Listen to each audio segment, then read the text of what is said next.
Hey guys, welcome back to my YouTube channel. और चलिए आज जानते हैं कि फिज़िक्स क्या होता है और फिज़िक्स की खोज किसने करी थी।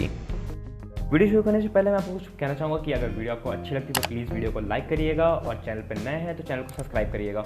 और आपके कोई भी वीडियोस को लेकर सजेशंस है या कोई भी क्वेश्चन है तो वीडियो के नीचे प्लीज़ कमेंट ज़रूर करिएगा और वीडियो को एंड तक ज़रूर देखिएगा। तो चलिए शुरू करते हैं।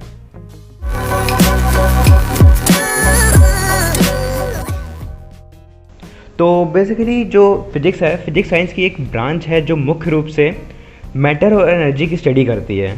इसमें हम मैटर और एनर्जी की स्टडी करते हैं। फिज़िक्स का इतिहास बहुत पुराना है। ऐसे में ये जानना ज़रूरी है कि फ़िज़िक्स की खोज किसने करी और हम तक कैसे पहुंची है।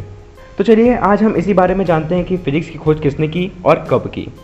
फिज़िक्स यानी भौतिक शास्त्र असल में इस फिज़िकल वर्ल्ड का अध्ययन है जिसमें हम पेड़ से फल गिरने की जानकारी भी पाते हैं और ब्रह्मांड में मौजूद ब्लैक होल और ग्रहों की गतियों को भी समझ पाते हैं।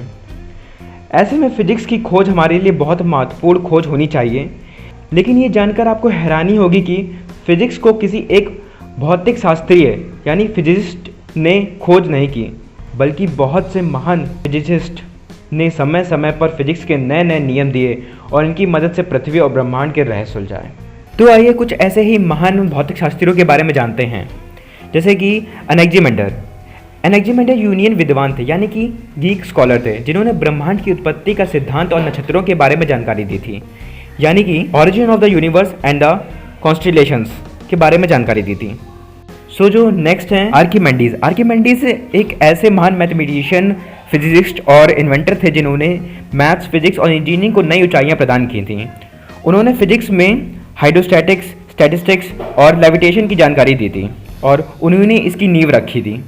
गैलीलियो गैलीली इटली के साइंटिस्ट थे जिन्होंने विजनरी यानी दूरदर्शी के आविष्कार में इनका बहुत बड़ा योगदान रहा था। आइजैक न्यूटन एक इंग्लैंड के बहुत बड़े साइंटिस्ट थे और साइंटिस्ट होने के साथ साथ और बहुत अच्छे मैथमेटिशियन, फिजिकल साइंटिस्ट और फिलोसोफर भी थे। इन्होंने प्रिंसिपल ऑफ मोशन और लॉज ऑफ ग्रेविटी की खोज करी थी। माइकल फैराडे एक फिजिस्ट थे और फिजिस्ट होने साथ साथ वो बहुत अच्छे केमिस्ट भी थे और उन्होंने magnetic effect of electric current invent किया था और उन्होंने लॉज ऑफ इलेक्ट्रोसिंथेसिस भी दिया था, जिसे आज हम फैराडेज लॉज के नाम से जानते हैं।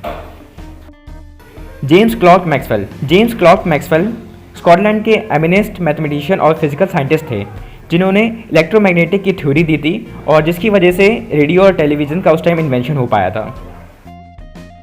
मैरी क्यूरी बहुत ही फेमस फिजिस्ट और केमिस्ट थी जिन्होंने अपनी पति के साथ मिलकर रेडियो एक्टिविटी की खोज करी थी और साथ में ही इन दोनों ने रेडियो एक्टिव सब्सटेंसेस यानी कि रेडियम और पोलोनियम की भी खोज करी थी।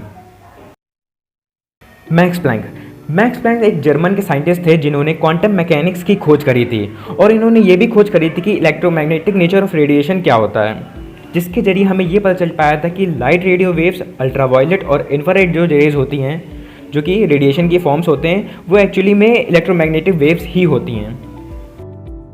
एल्बर्ट आइंस्टीन वर्ल्ड के फेमस थ्योरेटिकल फिजिस्ट थे जिन्होंने काफ़ी ग्रेट डिस्कवरीज करी थी, जैसे कि theory of relativity and mass energy equations की थ्योरी इन्होंने ही दी थी। अर्विन श्रोडिंगर एक प्रसिद्ध वैज्ञानिक थे जिन्होंने क्वांटम मैकेनिक्स की नींव रखी। और अब आप ये सोच रहे होंगे कि मैंने मैक्स प्लैंक के बारे में यही कहा था कि उन्होंने क्वांटम मैकेनिक्स की खोज करी थी, लेकिन यहाँ पे कुछ बात अलग है।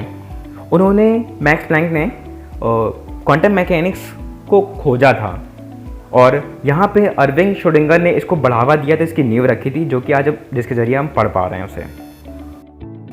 सो दोस्तों, फिजिक्स का क्षेत्र बहुत ही बड़ा है जिसमें अनेक महान खोजें और आविष्कार हुए हैं जिन्होंने हमारे जीवन को बहुत आसान बनाया है और ब्रह्मांड के रहस्यों को समझना भी संभव बनाया है।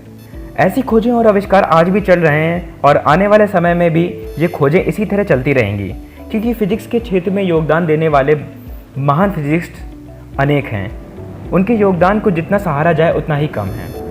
तो उम्मीद करते हैं कि आपको ये जानकारी पसंद आई होगी और आपके लिए ये उपयोगी साबित होगी। तो मिलते हैं अगली वीडियो में, तब तक के लिए बाय बाय, जय Hind, stay home, stay safe.